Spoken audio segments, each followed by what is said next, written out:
still sick as hell, and I still managed to make content for you. So you're welcome. So let's talk about Ghostbusters.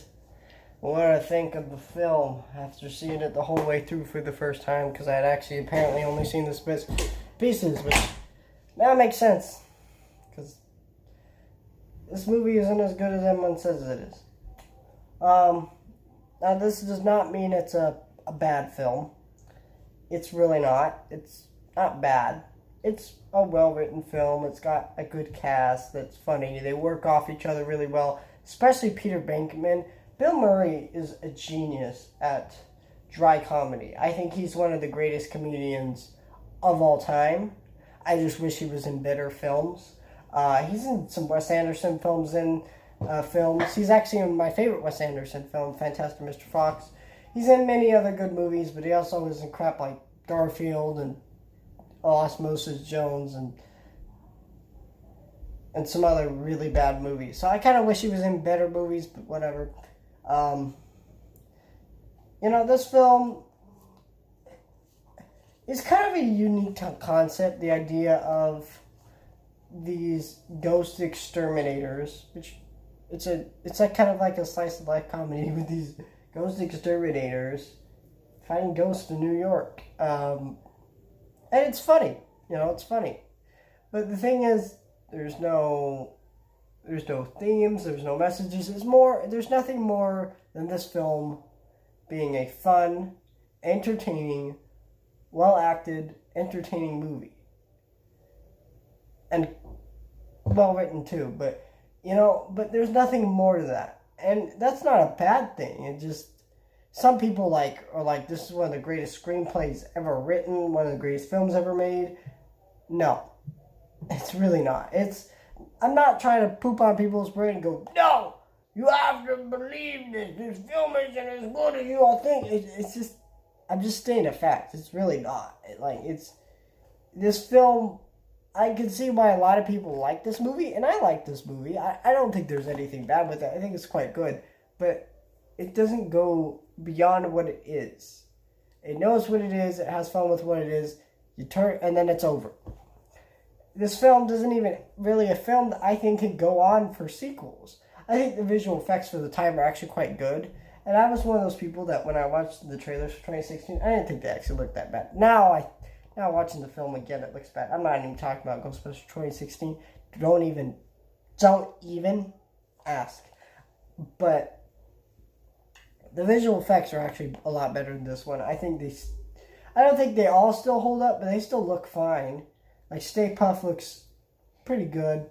And so does Slimer, which actually Slimer's not even in this movie. I thought he was in it a lot more from memory. I don't know why. But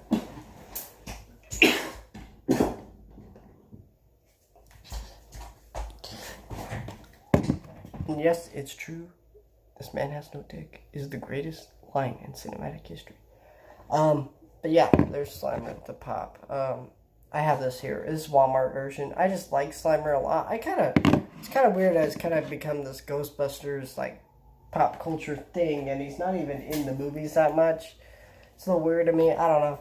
I like this movie a lot. But I do think that Winston Zeddemore, at least in this movie, is a garbage character.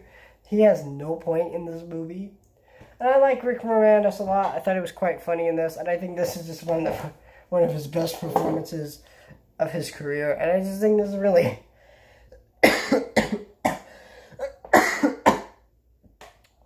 entertaining comedy that is not the most well-written film, not the most amazing film, but it's an enjoyable little comedy. And it's a must-see in the sense that it's one of those movies that everybody's like, this is a really fun, great movie. Yeah, go check it out. It's not as great as everyone says it is, but that doesn't mean it's a bad film. Like I said, it's still great, and I still like the movie. And we'll talk about Ghostbusters 2 some other time. But, yeah.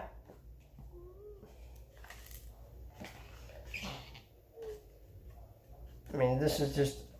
I gotta tell you, though, this is actually a really nice Blu-ray. I wish they did more Blu-rays like this, but, there's a letter from Ivan Reitman there. There's a table of contents. They talk about Ghostbusters, the story of Ghostbusters, Ghostbusters 2, the story of Ghostbusters 2, the original 1984 talent bios, you know, stuff like that. It's really cool stuff here.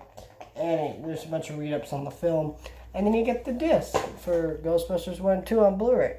I don't think, that's why I'm never picking up the 4K. It's just like, it's just in a steelbook. And it's like, is that really more interesting than this? No. And I got this, I think, I don't even know for how much, because I bought this and Dark Crystal at Best Buy together, and they were both together $13. So that was a pretty good deal.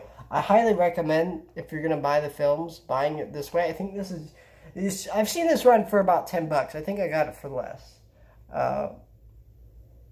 I don't know exactly how much they charged me for each item, but I just was like, I thought it was going to be like 20 where they rolled it up. They didn't, because they added a thing where it said like $10 and under, whatever.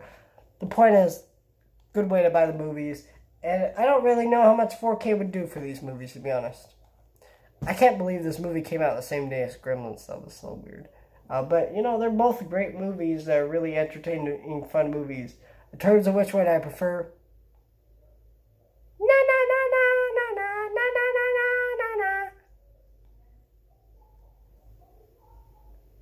yeah, it's Gremlins. So, I might be a little biased. That's why this whole Ghostbusters film is like trashing on the movie, according to some people in the comments. Okay,